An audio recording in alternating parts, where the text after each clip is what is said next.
Dear students, നമ്മളിന്ന് പഠിക്കാൻ പോകുന്നത് പ്ലസ് ടു അക്കൗണ്ടൻസിയിലെ കമ്പ്യൂട്ടറൈസ്ഡ് അക്കൗണ്ടിങ് ആ ഒരു സെക്ഷനിൽ നിന്നുള്ള കാര്യങ്ങളാണ് പഠിച്ചെടുക്കാൻ പോകുന്നത്. നമുക്കറിയാം 20 മാർക്കിൻ്റെ ക്വസ്റ്റ്യൻസ് നമ്മുടെ എക്സാമിന് കമ്പ്യൂട്ടറൈസ്ഡ് അക്കൗണ്ടിങ്ങിൽ നിന്നാണ് വരുന്നത്. അപ്പോൾ അതിൻ്റെ ഫസ്റ്റ് ചാപ്റ്ററിൽ നിന്ന് 5 മാർക്ക് ക്വസ്റ്റ്യൻ പ്രതീക്ഷിക്കാം. അപ്പോൾ ആ ഒരു 5 മാർക്ക് ഇന്ന് നമ്മൾ സെറ്റാക്കി എടുക്കുകയാണ്. അതിൽ ഈ ചാപ്റ്ററിൽ നിന്നുള്ള ഷോർട്ട് നോട്ട്സ്, ഒപ്പം തന്നെ മുൻ വർഷങ്ങളിലെ ചോദ്യങ്ങളിൽ ബേസ് ചെയ്തുകൊണ്ട് നമുക്ക് ചോദിച്ച ചോദ്യങ്ങളും അതുകൂടാതെ അതിൻ്റെ ആൻസറും നമ്മളിന്ന് ഡിസ്കസ് ചെയ്യും. അതോടുകൂടി നമുക്ക് ഈ ഒരു ചാപ്റ്ററിൽ നിന്ന് വരാവുന്ന എല്ലാ കാര്യങ്ങളും പഠിച്ചെടുത്തുകൊണ്ട് ഈ ഒരു 5 മാർക്ക് ഉറപ്പിക്കാം. രണ്ടാമത്തെ ചാപ്റ്റർ നമ്മൾ അടുത്ത ക്ലാസ്സിൽ ഡിസ്കസ് ചെയ്യാം. അതിൽ നിന്ന് 6 മാർക്കാണ് പ്രതീക്ഷിക്കുന്നത്. മൂന്നാമത്തെ ചാപ്റ്ററിൽ നിന്ന് 4 മാർക്കും, നാലാമത്തെ ഗ്രാഫ്സ് ആൻഡ് ചാർട്ട്സ് ഫോർ ബിസിനസ്സിൽ നിന്ന് 3 മാർക്ക്, അക്കൗണ്ടിംഗ് സോഫ്റ്റ്വെയർ പാക്കേജിൽ നിന്ന് 6 mark, database management system 2 mark. അപ്പോൾ അങ്ങനെ മൊത്തം 20 മാർക്കിൻ്റെ ക്വസ്റ്റ്യനാണ് നമുക്ക് ഈ ഒരു കമ്പ്യൂട്ടറൈസ്ഡ് അക്കൗണ്ടിൽ നിന്ന് വരിക. മൊത്തം 26 മാർക്കിൻ്റെ ക്വസ്റ്റ്യൻസ് ഉണ്ടാവും, ഓപ്ഷൻ ഉൾപ്പെടെ. അപ്പോൾ അതിൽ നമുക്ക് 20 മാർക്കിൻ്റെ ചോദ്യങ്ങൾക്കുള്ള ഉത്തരങ്ങളാണ് എഴുതേണ്ടത്. അപ്പോൾ നമുക്ക് ആദ്യം തന്നെ ഈ ഒരു ചാപ്റ്റർ ജസ്റ്റ് ഒന്ന് പെട്ടെന്ന് തന്നെ ഒന്ന് പറഞ്ഞു പോകാം.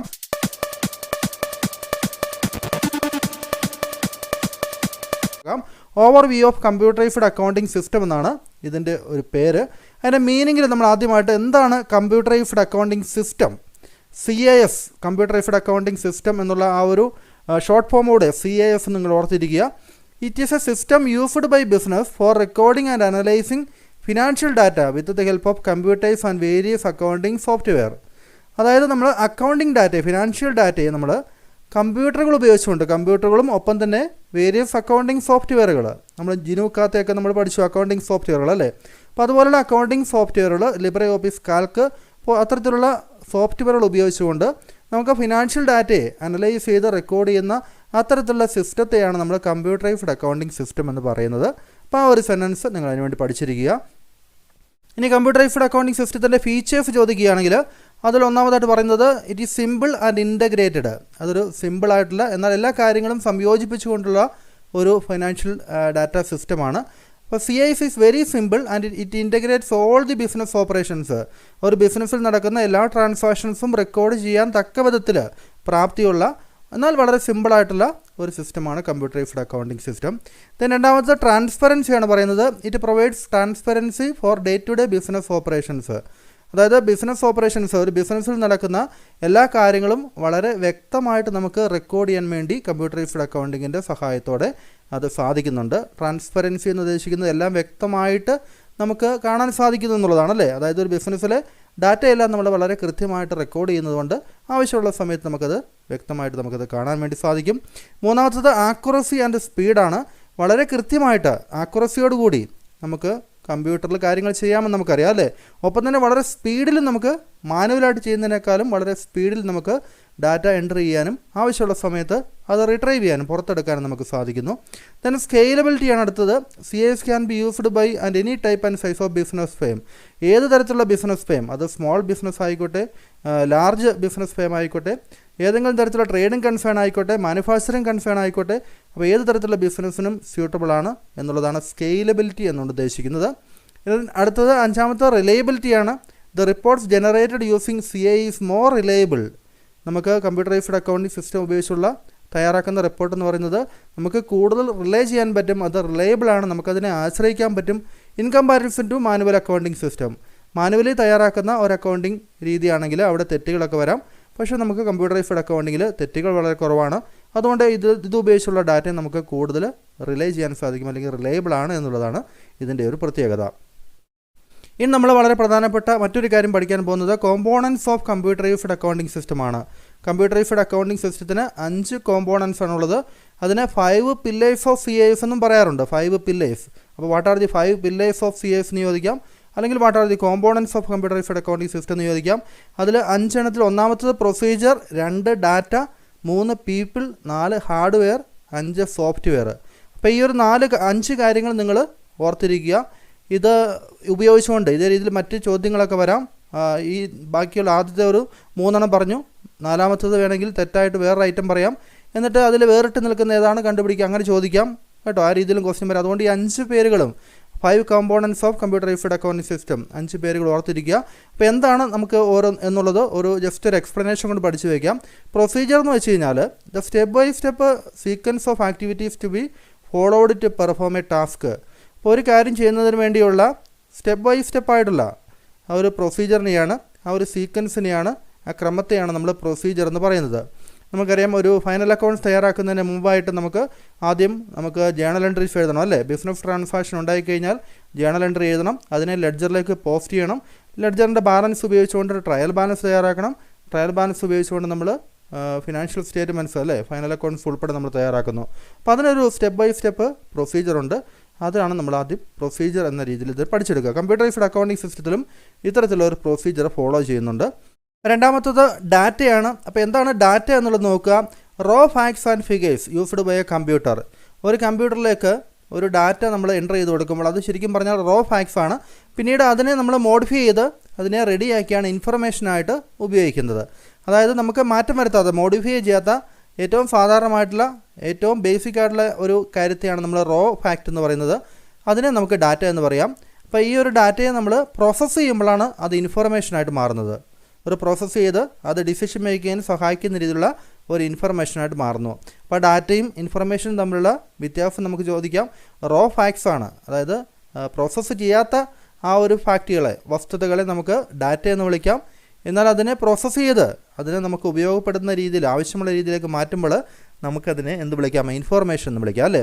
അപ്പോൾ ഇവിടെ കമ്പ്യൂട്ടറൈസ്ഡ് അക്കൗണ്ടിംഗ് സിസ്റ്റത്തിൻ്റെ ഒരു പില്ലർ എന്ന് പറയുന്നത് ഡാറ്റയാണ്. ഈ ഡാറ്റയാണ് നമ്മൾ പ്രോസസ്സ് ചെയ്ത് ഇൻഫർമേഷനാക്കി മാറ്റുന്നത് അല്ലേ. ഇനി മൂന്നാമത്തത് പീപ്പിളാണ്. പീപ്പിൾ എന്ന് വെച്ച് കഴിഞ്ഞാൽ human ware operating the computer.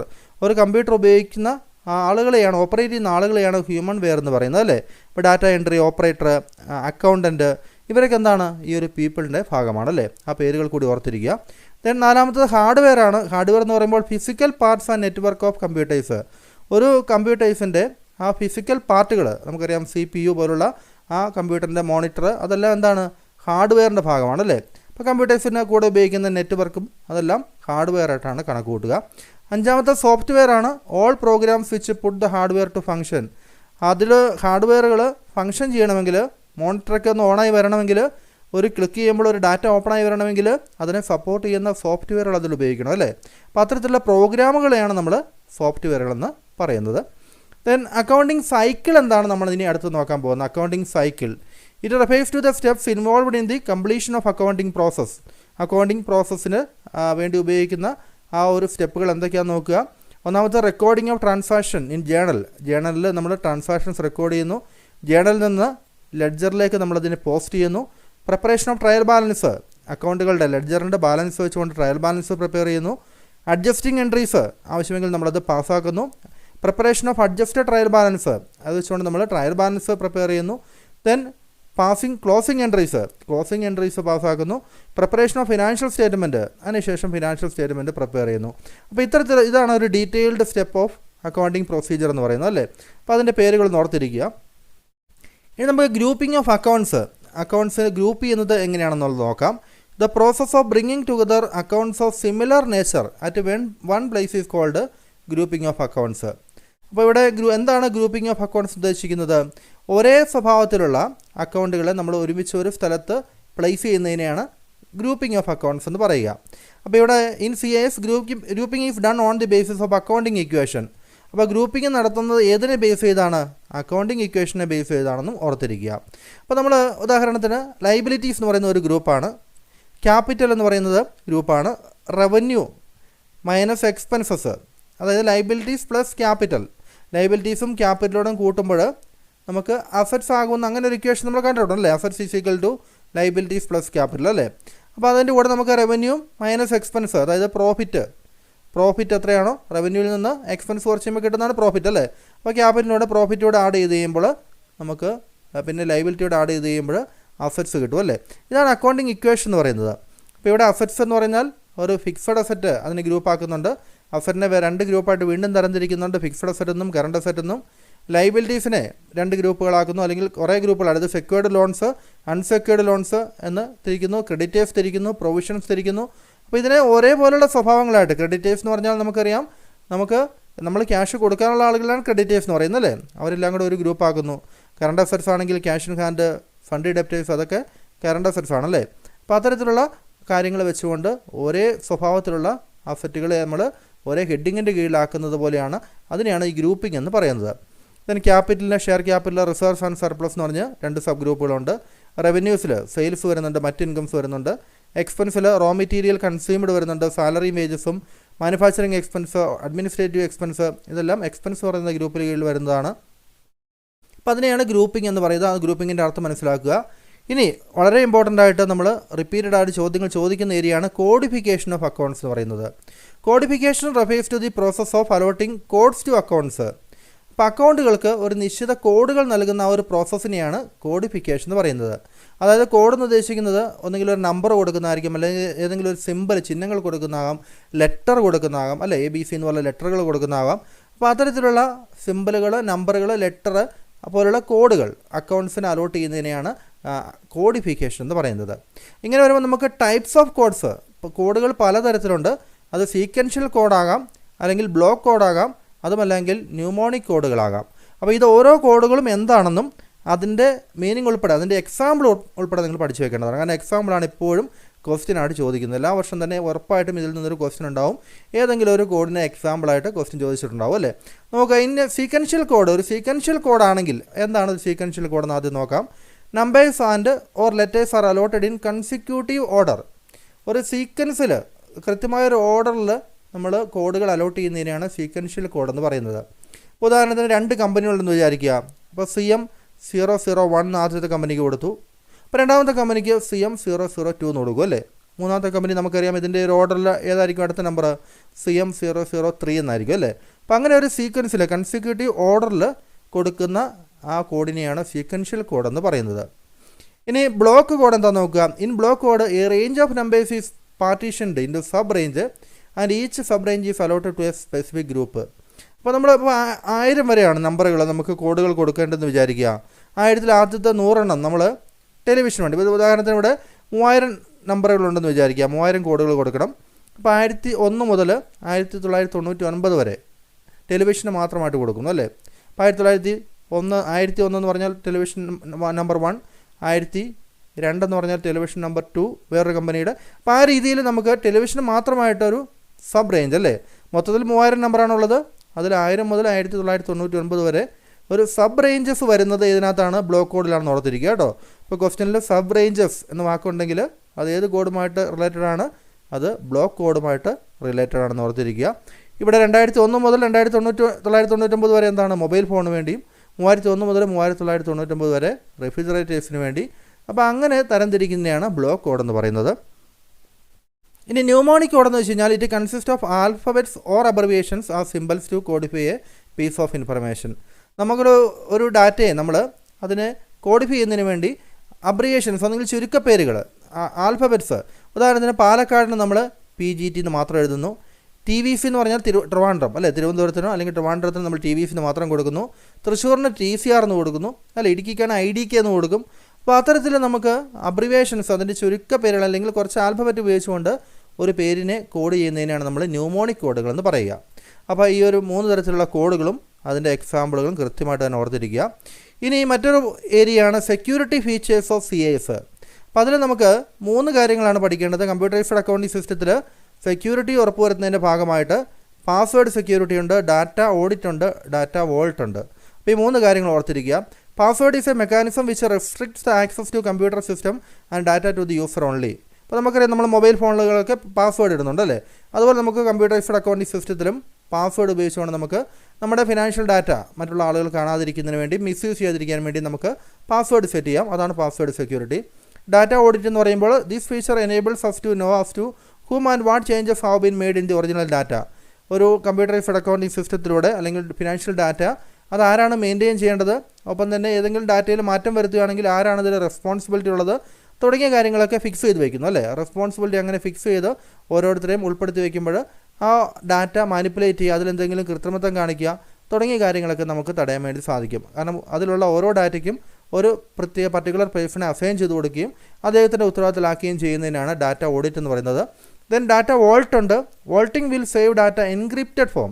അതായത് ഡാറ്റയെ നമ്മൾ എൻക്രിപ്റ്റഡ് ഫോമിൽ, ഡാറ്റ എൻക്രിപ്ഷൻ എന്ന് വെച്ച് കഴിഞ്ഞാൽ ഓർത്തിരിക്കുക അതെന്താണ്, ഡാറ്റ വോൾട്ടുമായിട്ട് ബന്ധപ്പെട്ടാണ് അല്ലേ. ഇപ്പോൾ എൻക്രിപ്ഷൻ എന്ന് വെച്ച് കഴിഞ്ഞാൽ നമുക്ക് ഒറ്റ നോട്ടത്തില്ല മറ്റുള്ള ആളുകൾക്ക് ആ ഇൻഫർമേഷൻ അത് വായിച്ചെടുക്കാൻ പറ്റാത്ത വിധത്തിൽ അതിനെ ഹൈഡ് ചെയ്ത് വയ്ക്കുന്നതിനാണ് എൻക്രിപ്ഷൻ എന്ന് പറയുന്നത് അല്ലേ. അതിൻ്റെ ഡീക്രിപ്ഷൻ അല്ലെങ്കിൽ അതിനെ നമ്മൾ ഡീകോഡ് ചെയ്തെടുക്കണം. അങ്ങനെ ഡീകോഡ് ചെയ്തെടുക്കാൻ പറ്റുന്നത് അത് എൻക്രിപ്റ്റ് ചെയ്ത ആൾക്ക് മാത്രമാണ്, അതിൻ്റെ ഓതറൈസ്ഡ് ആയിട്ടുള്ള ആളുകൾക്ക് മാത്രമേ അത് ചെയ്യാൻ വേണ്ടി സാധിക്കുകയുള്ളൂ അല്ലേ. അപ്പോൾ ഇൻഫർമേഷന് പെട്ടെന്ന് തന്നെ അത് നോക്കിയാൽ മനസ്സിലാകാത്ത രീതിയിൽ ആക്കി വെക്കുന്നതിനെയാണ് ഡാറ്റ എൻക്രിപ്ഷൻ എന്ന് പറയുന്നത്. അതും ഒരു സെക്യൂരിറ്റി ഫീച്ചറാണ്. അത് നമുക്ക് ടാലി പോലുള്ള അക്കൗണ്ടിങ് സോഫ്റ്റ്വെയറുകൾ അല്ലെങ്കിൽ ജിനോകാത്തിലൊക്കെ അത്തരത്തിലുള്ള ഡാറ്റ വാൾട്ടുകൾ ഉപയോഗിക്കുന്നുണ്ട്. ഇനി കമ്പ്യൂട്ടറൈസ്ഡ് അക്കൗണ്ടിംഗ് സിസ്റ്റത്തിൻ്റെ മെറിറ്റ്സും ഡിമെറിറ്റ്സും കുറച്ച് പോയിൻറ്റ്സ് ഓർത്തിരിക്കുക. നമുക്ക് കമ്പ്യൂട്ടറൈസ്ഡ് അക്കൗണ്ടിംഗ് സിസ്റ്റത്തിൽ ടൈംലി ജനറേഷൻ ഓഫ് റിപ്പോർട്ട് നമുക്ക് എപ്പോൾ വേണമെങ്കിലും നമുക്ക് റിപ്പോർട്ട് എടുക്കാൻ വേണ്ടി സാധിക്കും. ഒരു ഫൈനാൻഷ്യൽ ഡാറ്റ ആവശ്യമുള്ള സമയത്ത് നമുക്കതിൽ നിന്ന് വളരെ പെട്ടെന്ന് തന്നെ എടുക്കാൻ സാധിക്കുന്നുള്ള ഒരു അഡ്വാൻറ്റേജാണ്. സേവ്സ് ടൈം ആൻഡ് മണി, പണവും സമയവും എല്ലാം നമുക്ക് ലാഭകരമാണ് മാനുവൽ അക്കൗണ്ടിങ്ങുമായിട്ട് കമ്പയർ ചെയ്യുമ്പോൾ. അടുത്തത് confidentiality of data is maintained. ഡാറ്റയുടെ കോൺഫിഡൻഷ്യാലിറ്റി നമുക്ക് സൂക്ഷിക്കാൻ വേണ്ടി സാധിക്കും. നമുക്ക് ധാരാളം സെക്യൂരിറ്റി ഫീച്ചേഴ്സ് നമ്മളിപ്പോൾ പറഞ്ഞു കഴിഞ്ഞല്ലേ. ദെൻ ഓട്ടോമേറ്റഡ് ഡോക്യുമെൻ്റ് പ്രിപ്പറേഷൻ ഓട്ടോമാറ്റിക്കായിട്ട് നമുക്ക് ട്രാൻസാക്ഷൻസ് എൻ്റർ ചെയ്ത് കൊടുത്തു കഴിഞ്ഞാൽ ഫൈനൽ അക്കൗണ്ട്സ് പ്രിപ്പയർ ചെയ്യുന്ന ആ ഒരു രീതിയിൽ ഓട്ടോമേറ്റഡ് ആയിട്ട് കമ്പ്യൂട്ടറിൻ്റെ സഹായത്തോടുകൂടി നമുക്ക് ഡോക്യുമെൻ്റ് പ്രിപ്പയർ ചെയ്യാം. ട്രാൻസ്പെറൻസി ആൻഡ് റിലയബിലിറ്റി, എല്ലാ കാര്യങ്ങളും നമുക്ക് കൃത്യമായിട്ട് എൻ്റർ ചെയ്യാനും റിലയബിൾ ആയിട്ടുള്ള ഡാറ്റ നമുക്ക് കിട്ടാൻ വേണ്ടി സഹായിക്കുന്നു. കമ്പ്യൂട്ടറൈസ്ഡ് അക്കൗണ്ടിംഗ് സിസ്റ്റത്തിൻ്റെ ചിലപ്പോൾ ഡിസഡ്വാൻറ്റേജ്, ലിമിറ്റേഷൻ ചോദിക്കാം. ഒന്ന്, danger of hackers and stealing of data. നമ്മൾ കമ്പ്യൂട്ടറിൽ സൂക്ഷിച്ചിരിക്കുന്ന വിവരങ്ങൾ ഹാക്കർമാർ അത് മോഷ്ടിച്ചുകൊണ്ട് പോകാനുള്ള സാധ്യതയുണ്ട്. ഡാറ്റ സ്റ്റീൽ എന്ന് വെച്ചാൽ മോഷ്ടിക്കുക എന്നുള്ളതാണ്. പ്രോബ്ലംസ് വിത്ത് ടെക്നോളജിയുമായിട്ട് ബന്ധപ്പെട്ട് നമുക്ക് കൃത്യമായിട്ട് കാര്യങ്ങൾ അറിഞ്ഞിരിക്കണം. അപ്പോൾ എന്തെങ്കിലും ടെക്നോളജിക്കലായിട്ടുള്ള അപ്ഡേഷൻ വരുമ്പോൾ നമ്മുടെ സോഫ്റ്റ്വെയർ അപ്ഡേറ്റ് ചെയ്യാനും അതനുസരിച്ച് നമ്മൾ കാര്യങ്ങൾ ചെയ്യാനും പഠിച്ചിരിക്കണം. Non availability of skilled person, നമ്മുടെ ഡാറ്റ എൻ്റർ ചെയ്യാനും അല്ലെങ്കിൽ മാനുവൽ അക്കൗണ്ടിൽ നിന്ന് വ്യത്യസ്തമായിട്ട് കമ്പ്യൂട്ടറൈസ്ഡ് അക്കൗണ്ടിങ്ങിൽ ഉപയോഗിക്കാൻ അറിയാവുന്ന ആളുകൾ വേണം. അപ്പോൾ അങ്ങനെയുള്ള ആളുകളുടെ അഭാവം, നോൺ അവൈലബിലിറ്റി. സ്കിൽഡ് ആയിട്ടുള്ള പേഴ്സണൽ എന്ന് വെച്ച് കഴിഞ്ഞാൽ ജോലിക്കാരല്ലേ, പേഴ്സണൽ, ആ സ്കിൽഡ് ആയിട്ടുള്ള പേഴ്സണലിൻ്റെ അഭാവം അതും കമ്പ്യൂട്ടറൈസ്ഡ് അക്കൗണ്ടിങ്ങിൻ്റെ ഒരു ന്യൂനതയാണ്.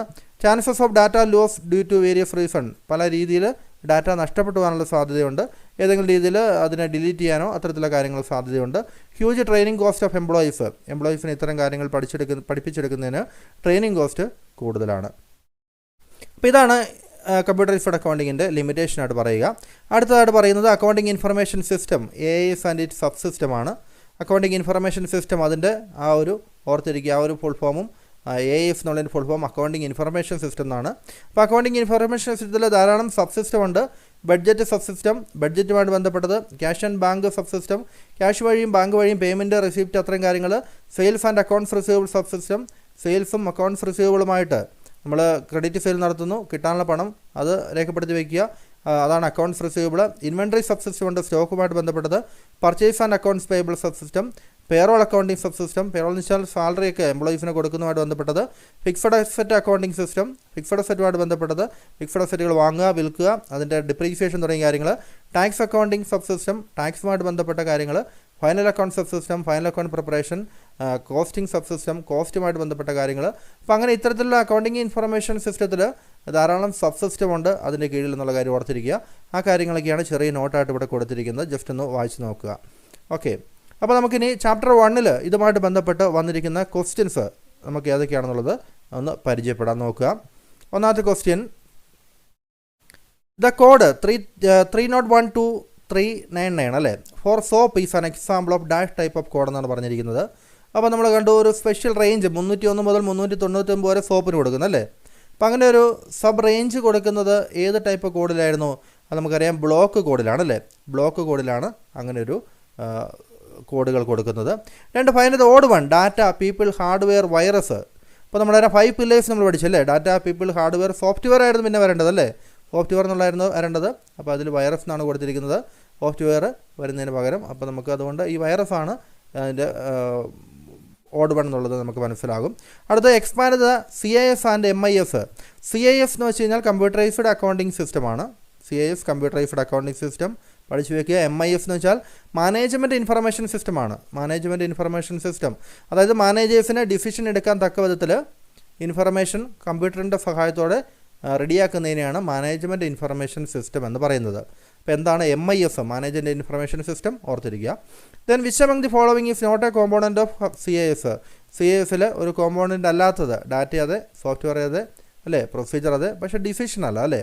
നാലാമത് ഡിസിഷനാണ് നമുക്ക് അല്ലാത്തത് എന്ന് ഓർത്തിരിക്കുക. ഇനി അടുത്തത്, grouping of accounts in CIS is based on. CISൽ ഗ്രൂപ്പിംഗ് ഓഫ് അക്കൗണ്ട്സ് എന്തിനെ ബേസ് ചെയ്താണ് നമ്മൾ പഠിച്ചത്? അക്കൗണ്ടിങ് ഇക്വേഷൻ അല്ലേ. നമ്മളിപ്പോൾ നോട്ടിൽ കണ്ടതാണ്, അക്കൗണ്ടിങ് ഇക്വേഷനെ ബേസ് ചെയ്താണ്. Then range of accounting equation നോക്കുക. അക്കൗണ്ടിങ് ഇക്വേഷൻ അടുത്തത് range of numbers are used for codification in. നമുക്ക് നമ്പറിൻ്റെ റേഞ്ച് ഉപയോഗിക്കുന്നത് ഏത് ടൈപ്പ് കോഡിഫിക്കേഷനാണ്? ബ്ലോക്ക് കോഡിങ്ങിലാണല്ലേ. ബ്ലോക്ക് കോഡിങ്ങിലാണ് നമ്മൾ കണ്ടതാണ് ബ്ലോക്ക് കോഡ്. അടുത്തത് ഏഴാമത്തെ നോക്കുക. Dash helps to maintain confidentiality of information by encrypting the data. ഡാറ്റയെ എൻക്രിപ്റ്റ് ചെയ്യുന്നത്. ഡാറ്റ എൻക്രിപ്ഷൻ എന്തുമായിട്ട് ബന്ധപ്പെട്ടതാണ്? ടാലി വോൾട്ടുമായിട്ട് ബന്ധപ്പെട്ടാണല്ലേ. നമ്മൾ പഠിച്ചതാണ് ടാലി വോൾട്ടാണ് അതിൻ്റെ ആൻസർ. അടുത്ത പറയുന്നത് അടുത്ത ക്വസ്റ്റ്യൻ നമുക്ക് നോക്കാം. Distinguish between data and information with help of an example. ഡാറ്റയും ഇൻഫർമേഷനും അതുമല്ല വ്യത്യാസമാണ് ചോദിച്ചിരിക്കുന്നത്. മീനിങ് പറയുമ്പോൾ ഡാറ്റ ഈസ് റോ എന്ന് വെച്ച് കഴിഞ്ഞാൽ എന്താണ്? അത് പ്രോസസ്സ് ചെയ്യാത്തതാണല്ലേ. അൺഓർഗനൈസ്ഡ് ഫാക്റ്റാണ് ഡാറ്റ എന്ന് പറയുന്നത്. That need to be processed. അതിനെ പ്രോസസ്സ് ചെയ്യണം. ഇൻഫർമേഷൻ എന്ന് വെച്ചാൽ ഡാറ്റ ഈസ് പ്രോസസ്സ് ചെയ്ത് കഴിയുമ്പോൾ അതിനെയാണ് നമ്മൾ ഇൻഫർമേഷൻ വിളിക്കുന്നത് അല്ലേ.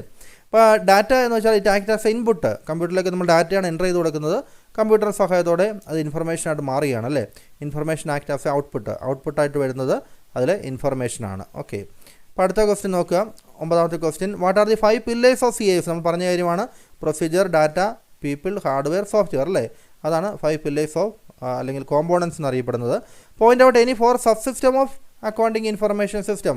അക്കൗണ്ടിങ് ഇൻഫർമേഷൻ സിസ്റ്റത്തിൽ ധാരാളം സബ് സിസ്റ്റം നമ്മൾ കണ്ടിരുന്നു അല്ലേ. നമ്മൾ ധാരാളം സബ് സിസ്റ്റം ഇവിടെ നമ്മളൊരു പിക്ചറായിട്ട് കണ്ടതാണ്. അപ്പോൾ ഇതിൽ ഏതെങ്കിലും 4 എഴുതാനാണ് പറഞ്ഞിരിക്കുന്നത് അല്ലേ. Point out any 4 sub system of accounting. അപ്പോൾ അത് purchase and account payable system, payroll accounting system, sales and accounts received sub system, inventory sub system, cash and bank sub system. അതൊക്കെ നോക്കുക കേട്ടോ. അതൊക്കെ എഴുതി വയ്ക്കാം. Then mention the name of the 3 coding method with 2 example. നമുക്ക് പഠിച്ചിരിക്കുന്ന coding 3 മെത്തേഡുകൾ അല്ലേ. അതിന് 3 example സഹിതം. സീക്വൻഷ്യൽ കോഡിംഗ് ഉണ്ട്, നമ്മൾ എക്സാമ്പിൾ കണ്ടതാണ്. ബ്ലോക്ക് കോഡുണ്ട്, ന്യൂമോണിക് കോഡുണ്ട്. അപ്പോൾ ഓരോന്നിൻ്റെയും എക്സാമ്പിൾ സഹിതം നമ്മൾ എക്സ്പ്ലെയിൻ ചെയ്യാനാണ് പറഞ്ഞിരിക്കുന്നത്. അത് കൃത്യമായിട്ട് വളരെ നന്നായിട്ട് പഠിച്ചു വയ്ക്കുക കേട്ടോ. എപ്പോഴും ക്വസ്റ്റ്യൻ ആ ഏരിയയിൽ നിന്ന് വരുന്നതാണ്. Briefly explain any 3 security features. Tally password, Tally volt, Tally audit അല്ലേ. ആ കാര്യങ്ങൾ അതും ചോദിക്കാം. അതും നമ്മൾ കൃത്യമായിട്ട് തന്നെ പഠിച്ച് മനസ്സിലാക്കിയിരിക്കുക. അടുത്തത് write a coding structure for higher secondary school having science, commerce and humanities. അപ്പോൾ ഒരു ഹയർ സെക്കൻഡറി സ്കൂളിൽ അതിൽ science batch, commerce batch, humanities batch ഉണ്ട്. അതിനുവേണ്ടി ഒരു കോഡിംഗ് സ്ട്രക്ചർ ഉണ്ടാക്കാൻ പറഞ്ഞിരിക്കുന്നത്. ഡ്യൂറേഷൻ ഓഫ് കോഴ്സ് 2 years ആണ്. Second language available are Hindi and മലയാളമാണ്. ഹിന്ദി, മലയാളം സെക്കൻഡ് ലാംഗ്വേജും. കോഴ്സിൻ്റെ ഡ്യൂറേഷൻ 2 years ആണ് അല്ലേ. 2 years 2 വർഷം കോഴ്സിൻ്റെ ഡ്യൂറേഷൻ. നിങ്ങളോടൊരു കോഡിംഗ് തയ്യാറാക്കാനാണ് പറഞ്ഞിരിക്കുന്നത്. അപ്പോൾ എങ്ങനെയാണ് ഒരു കോഡിംഗ് തയ്യാറാക്കുന്നത് നോക്കുക. The hierarchy of roll numbers will be as follows. നമുക്ക് ഇവിടെ റോൾ നമ്പറിൻ്റെ ഒരു ഓർഡർ ഹയറാർക്കി എന്ന് പറയുന്നത് ഇങ്ങനെയായിരിക്കും. അതായത് school, course, class, second language.